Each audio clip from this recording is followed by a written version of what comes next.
right, well, hello there, Mountain Springs family. Great to see you guys, and it's wonderful to be with you in this capacity. As you heard, my name is Ben Stewart, and there's actually a few different ways we're connected, my family and I, to the Mountain Springs family. Yes, it is through a partnership between Mountain Springs and the organization that I get to be a part of called Uncharted International. And I wish I had time to share with you guys just some of the amazing things that God is doing through this partnership. If you're familiar a little bit with Uncharted, we work in some of the most unreached, overlooked places in the world. Places where when I'm being recorded like this, I can't even mention the specific locations. But one thing that I just want to say to you guys is this, is that as a result of the partnership through Mountain Springs and Uncharted, God is doing some amazing things in these types of places, that God's kingdom is alive, it's thriving, it's moving. We may not always hear the ways about it in very overt public ways, but know that you, church, are making a significant impact in some of the most difficult, challenging places. So thank you for that. I at least wanted to say that. Yeah, absolutely. On a more personal level, our family, we actually used to live here in Colorado Springs many years ago, and this was the church family that we were a part of. And then ministry and the Lord took us to southern Indiana, right on the southern tip of Indiana. Yep, wow, exactly. It was right on the border of Kentucky, so I like to say it's where the Midwest meets the hillbillies. And if you're from Kentucky, you're welcome for the compliment. So, but after 7 years, it's the year of Jubilee for the Stewart family, and we are moving back to Colorado, which we're super pumped about. So we're actually in the process of moving from Indiana to Colorado. Because of the travel that I do, we're gonna hang out up in the Denver area near the airport, but what it means is we get to do this more frequently, just come and hang out with you guys, and super blessed to be a part of this family in that way. So, and I'm excited about this series that you guys are doing. You're cruising your way, well, cruising is a loose term, I guess, depending on the Sunday, through the book of John. And it's been really fun to track with you guys as you've started this journey. You realize you have a long ways to go, but I love it. I admire that you guys as a church are saying this is something that we want to commit to. And so I have to say, we have a lot of work to do today. Daniel kept texting me as the week leading up to this saying, hey, can you take these verses too? Can you take these verses too? So we're up to almost 60 verses that we have to try to get through. And so I'm just gonna say this, there's gonna be some sections of this passage that we really hang out in, and then there's other parts of the passage where I just sort of summarize or skim over. So I know that we will be left wanting, and I apologize for that, but that's kind of where we are today. So let me pray. We're gonna dive right in and just get to work. God, thank you for this time and place to gather together to worship you, to reorientate our minds, our hearts, our focus, our attention, our problems, our joys upon you. So Spirit, we just ask that you would speak, remove me from this equation, and just speak directly to your sons and daughters. Give us ears to hear, give us minds to understand, give us courage in our hearts to respond to what it is that you're saying to us. In your name, amen.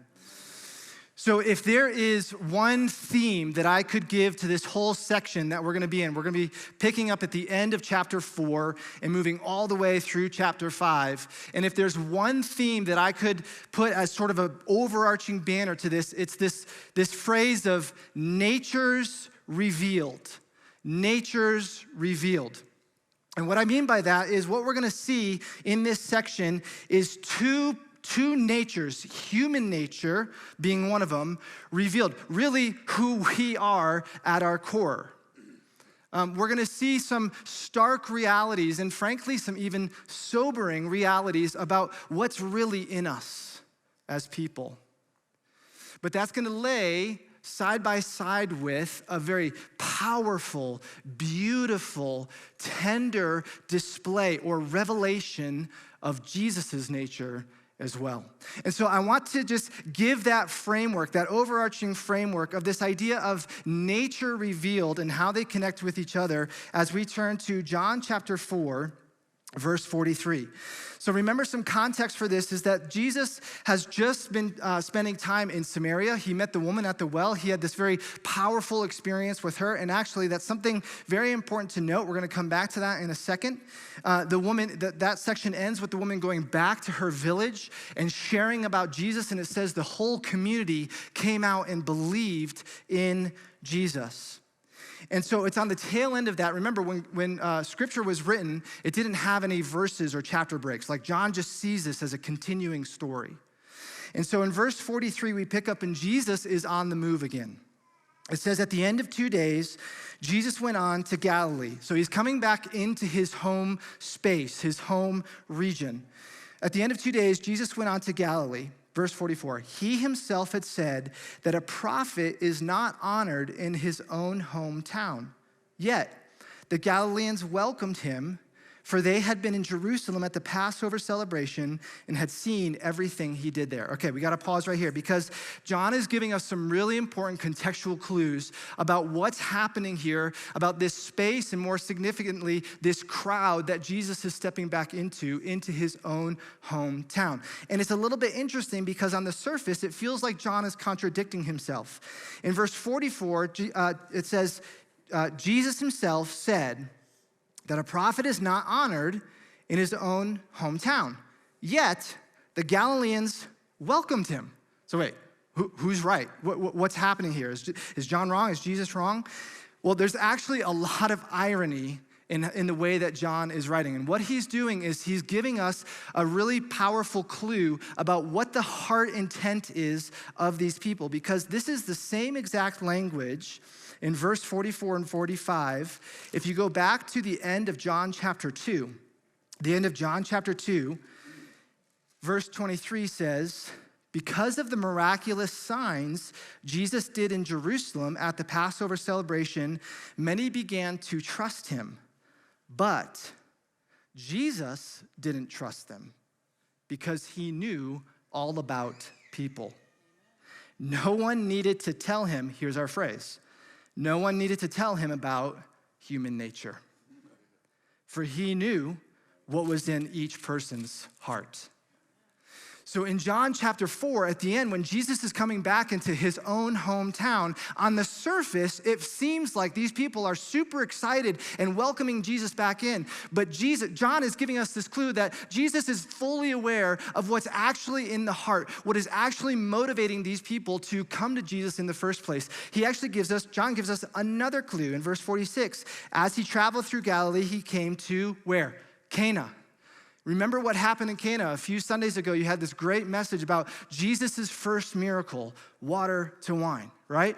So it's another clue of, okay, he's coming back into this place where he performed his first miracle. John is wanting us to understand that the way that this crowd views Jesus, at best, is the miracle maker, but certainly not the coming Messiah. I mean, really how they're viewing Jesus is, this is the water to wine guy. It's like they're saying, Jesus is coming back from, I don't know why he went to Samaria in the first place, but he's coming back. This is the guy who turned water to wine. Hey, go get your mugs and maybe he'll turn it into a fat tire or something like that. And if that sounds a little disrespectful, that's kind of the point. That's how this crowd was receiving Jesus and viewing him. So this is really important to understand, especially because of how Jesus responds to a particular individual. Because it's in this context, in verse 46, it says, there was a government official in nearby Capernaum whose son was very sick. And when he heard that Jesus had come from Judea to Galilee, he went and begged Jesus to come to Capernaum to heal his son who was about to die. Like, just hear that description. And for a second, try to put yourself in that man's shoes. And here's a first revelation of our human nature. Can you imagine the level of desperation that this guy felt? Can you imagine the level of need and this sense of, I have complete powerlessness over this situation? This guy is wrecked for his child. And so Jesus' response at first sounds harsh until you remember what's happening with this crowd. Jesus says, will you never believe in me unless you see miraculous signs and wonders? But again, what's important to understand here is that in the original language, that you, that's not a singular you. He's actually not addressing that man specifically. It's a plural you. He's talking to the crowd. And so Jesus sees this man as a representation of the natural state in which this whole crowd is in, the real motive in which they are coming to him.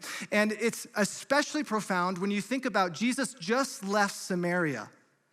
And in Samaria, he's meeting with this marginalized individual, this woman at the well, who then goes and gets the whole city, the whole town. And what does it say about that town? It says that they believed in him. Jesus didn't have to perform one miracle in Samaria, and the whole city believed in him. And here he is in his own hometown, and he knows that in the nature of humanity, all that they care about is, what can you do for me? And we get this very stark, sobering reality and reminder of our desperation and our powerlessness and our need. And maybe that's where you find yourself in this moment or in this season. Maybe even some of you are like, look, I don't understand this whole God thing. I don't get religion. I don't get this whole church thing. I don't even really know who Jesus is, but I will confess I am at the end of my rope. I have no other solution. I have nothing else to turn to. I have tried every other thing, and I don't know. I heard rumor of some people who get together and do this thing on Sunday, and I don't know who else to turn to or what else to go to, and so I'm going to try this church thing, this Jesus thing, this God thing, because I don't really know what else to do. And that's where Jesus meets this man. And what's beautiful about this encounter is that even though Jesus knows the true heart of this individual, he knows that this man at first is not coming to him because he's the Messiah, because he's the Son of God. He's coming to him because he's the party trick guy. He's the guy that turned water to wine. He's the guy that maybe can do something. I don't really know who he is. And Jesus responds by healing his son. And that story continues with Jesus saying, "Go back home, your son will live." And so the man goes back home, and it's a day journey, because the next day he gets home, his servant says to him, "Your son is alive and well." And when he inquires when the son got better, it was the day before, the moment when Jesus said, "Your son will live." And to this man's credit, his story is a story, an arc of redemption. It said that this man believed, and his whole family. But what we see in this first story is we begin to catch a glimpse of the reality of our human nature.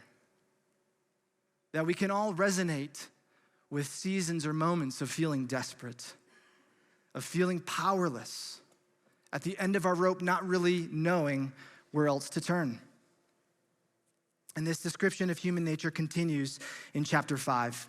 We pick up in chapter 5, and it says in verse 1, "Afterwards, Jesus returned to Jerusalem for one of the Jewish holy days. Inside the city, near the sheep gate, was the pool of Bethsaida, with 5 covered porches. Crowds of sick people, blind, lame, or paralyzed, lay on the porches. One of the men lying there had been sick for 38 years. When Jesus saw him and knew he had been ill for a long time, he asked him, 'Would you like to get well?'" All right, there's so much happening in this story, and we only have time for a few little things. But the first thing I want us to see is that actually in these first few verses, John, as he writes, the way he writes is actually a little bit different than how he normally tells a story. There's a lot of detail that he leaves out on purpose. There's a few things that we're actually not totally sure of. First of all, he doesn't mention which holy day or which festival this is. He doesn't actually tell us what specific disease was ailing this person. He just calls him an invalid. Even though he names the sheep gate and the pool of Bethsaida, archaeologists and commentators, there's a little bit of like, well, maybe it was over here in the city wall, maybe it was over here. There's several things, like even the stirring up of the waters that we're gonna read about in a second. Is that like, do angels actually come down and stir it up? Was it more of like a superstition? And John, sort of on purpose, is leaving a lot of details out. And I think it's because he wants us to keep our eyes on the primary focus of what's happening here. And one of those things is, this is the first time in John's gospel that Jesus initiates the miracle. So if you remember in the Cana miracle, when he turns water to wine, it's his mom who approaches him, right? And you always do what mom says, right? In the second miracle, the one that we just read, it's this man who's desperate, who's needy, whose son is on his deathbed, who comes and asks Jesus for the miracle. But here, Jesus initiates. Jesus takes the first step towards this man to offer healing. And as we get to know this guy a little bit, that point, as profound as it is in and of itself, becomes all the more powerful. Because look at what type of person this man is. You would think that Jesus, for the first miracle in the Gospel of John that he initiates, he's gonna pick the right person to do that with, right? Like this is his moment when he's stepping into somebody's life. You would think that he's gonna pick somebody who's lived at least a semi-righteous life, or at least a life of some goodness and maybe even some power and position and dignity and things of that nature. And we see at least like a good human being, right? Not at all. Jesus asked that question, would you like to get well? And we would expect to hear a resounding, yes! I have been sick for 38 years. Yes! But what does he say? I can't. I can't, the sick man said. For I have no one to put me into the pool when the water bubbles up. Someone else always gets there ahead of me. Do you hear what's in this man? You hear the bitterness and the resentment. And you can't blame the guy, right? He's been there for 38 years. I don't know the frequency of the bubbling up of the water. I don't know, again, if it was actually angels coming down and stirring it up, if it was this superstitious thing. But bottom line, here's this guy who for 38 years, what does he say? He says, every time I try to step into this pool where supposedly as soon as you get in, if you were the first one, you would come away healed from whatever ailed you. Every time I try to get in, for 38 years, somebody else gets in first. I'd be a little bitter too. Right? That sense of like, are you kidding me?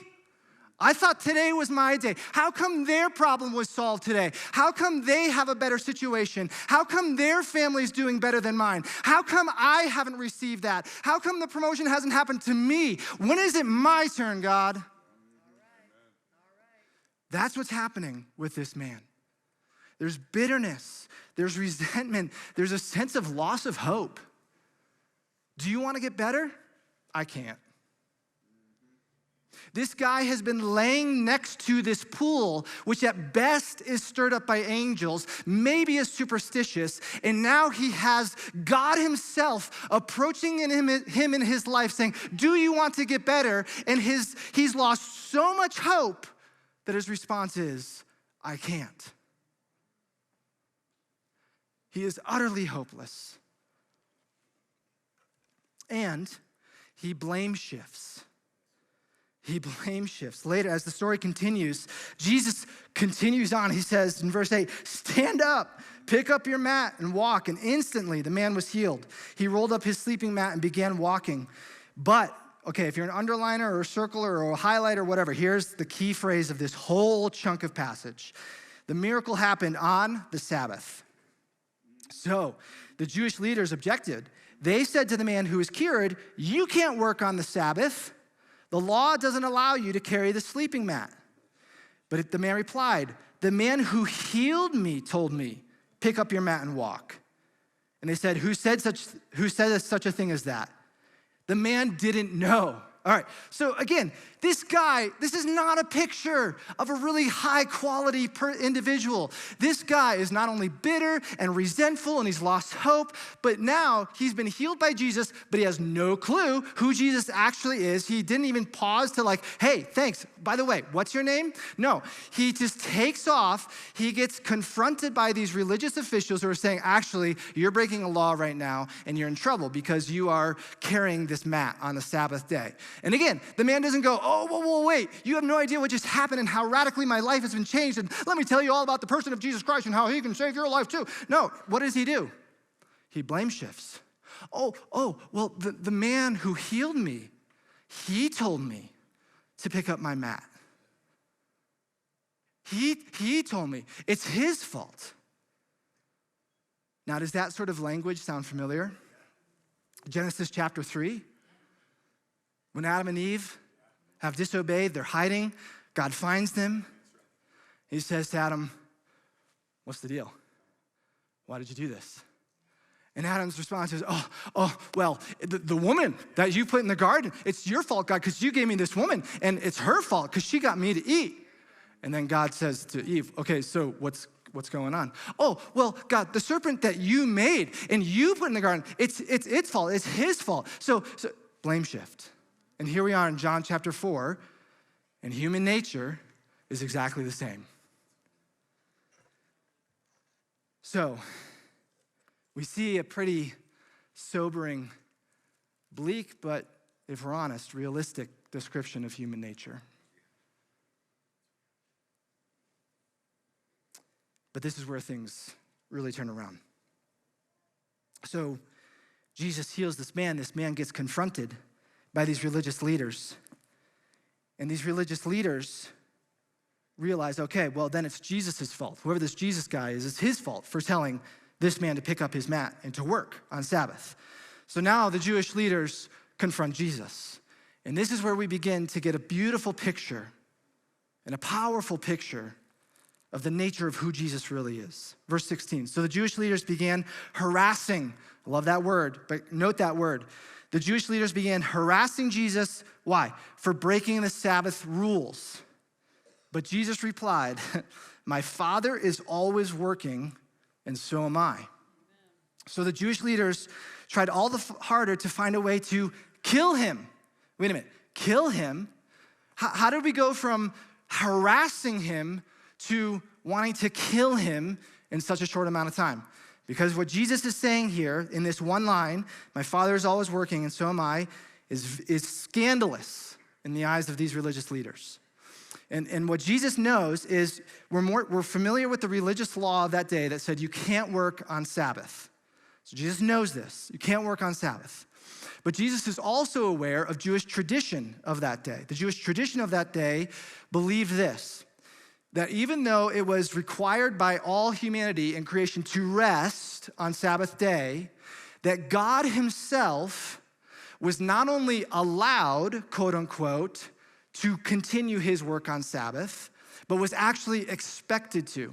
In other words, because God was the creator of all things, and because God is the sustainer of all life, Jewish tradition believed, okay, not only do we hope and expect that God is working on the Sabbath, but we actually need God to work on the Sabbath. We need the sustainer of life to keep working, because if he stops working, then everything falls apart. And so, according to Jewish tradition, it was not only okay that God was working on Sabbath, it was needed. And so now, here's Jesus being confronted for, why did you, in fact, work or tell this man to work on Sabbath? And Jesus says, now, if Jesus had said, God is always working, they would have been like, yeah, we know. But what does he say? He says, my Father is always working. And then he takes it a step further and he says, and so am I. So what he's saying in essence to the Jewish people is, look, you think it's okay for God to work on the Sabbath, so you should think it's okay for me to work too, because I'm God. And so that's why in verse 18, the Jewish leaders tried all the harder to find a way to kill him, for he not only broke the Sabbath. So at first it started by a rule breaking, but now he called God his Father, thereby making himself equal with God. And from verses 19 through the end of the chapter, we see Jesus revealing his nature. And this is the first thing we see. We see that he is God. He is God. Jesus explained, I tell you the truth, the Son can do nothing by himself. He does only what he sees the Father doing. Whatever the Father does, the Son does also. For the Father loves the Son and shows him everything he is doing. In fact, the Father will show him how to do even greater works, that's his death and resurrection, than healing this man. Now, here's what's great about this claim that he is God, is that Jesus then goes on to qualify what this claim, this unity, this equality with God looks like. That it's not just Jesus putting himself on the same level as God, as like these two separate entities, but he actually goes on in the verses we just said, where he shows there's this oneness and this unity between the two. He talks about how his works, his ministry, his life flow from and reveal who the Father is. D.A. Carson, theologian, says it this way: the Son, by his obedience to his Father, is acting in such a way that he is revealing the Father, doing the Father's deeds, and performing the Father's will. Okay, man, I wish we could just marinate on this for a long time, because think of the beauty and the power of that. Based on what did we just see in the previous two stories? If it's true that Jesus reveals to us the nature of who the Father is, if it's true that Jesus reveals to us the way in which God works, if it's true that Jesus reveals to us the way in which the Father desires to minister to us, go back. I wish I could have preached this message backwards, this passage backwards, because now go back to the person that he just healed. He just stepped into, of his own free will, the life of a person who's angry, who's bitter, who's given up hope, who's blame shifting. And Jesus reveals in that moment what the Father is really like. He says, actually, despite all of that, I still want to bring healing into your life. Friends, I wonder if there are spaces in our life where the Father is saying, I'd love to bring healing there. And for whatever reason, our response is, I can't. I can't forgive that person so that that relationship is restored. I can't let that dream go. I can't let that resentment be surrendered to you. I just can't. And what's beautiful about the nature of who Jesus is, we see that he is God. We see that also, continuing in verse 21 through 22, that he is the ultimate authority. Look what he does with this ultimate authority. For just as the Father gives life to those he raises from the dead, so the Son gives life to anyone he wants. In addition, the Father judges no one. Instead, he has given the Son absolute authority. He has given the Son absolute authority to judge. This is sweet. That there's such this unity, this mysterious dynamic between the Father and the Son, that the Father actually says, look, here's the deal. Like I have authority to give life, I'm giving you authority to give life to anyone you want. And in fact, there's this way in which the Father is saying, I'm gonna abdicate my right to bring judgment, to judge the world, and I'm gonna give that right to you, my Son. Now go back just a couple of weeks to John 3:16 and 17. We all know John 3:16, right? For God so loved the world, he sent his only Son into the world that whoever believes in him should receive life and not perish, right? But then it goes on and says, Jesus says, I did not come to condemn the world, but save it. So the Father says, I give you all authority. I give you the right to judge, to deem what is necessary for the world. And Jesus says, you know what I deem is necessary? It's not condemnation, it's salvation. This is who the Father is, because it's who we see Jesus being. So we see Jesus' nature is revealed, that he is God, that he is one with the Father, that he reveals who the Father is, that because of this unity and this equality and this oneness that exists between Father and Son, that he has ultimate authority. And then finally we see in verse 23 that he is worthy of all honor, just like we sang about in that last song. And in this little section, there are 4 fours, F-O-R, that all build on each other. They're like stair steps, like the one points to the next, and that one points to the next, and that one points to the last one. They build on each other, sort of climaxing or pointing to this verse, so that, verse 23, everyone will honor the Son.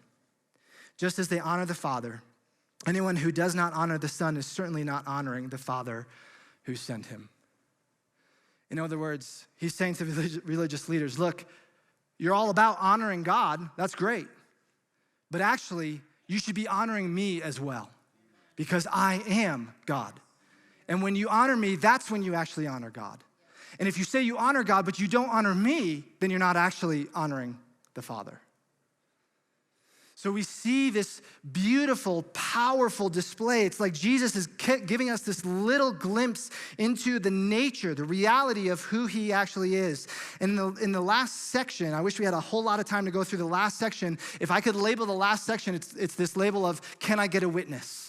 And Jesus spends time giving 4 different witnesses to his claims, because he knows that's what he's saying. Look, I could stand up here and make the same claims as Jesus right now, right? But you all know I'd be crazy. I'd be a lunatic. And so Jesus goes and he gives 4 witnesses for why his claims are valid, that he is God, that he has all authority, and that he is worthy of honor.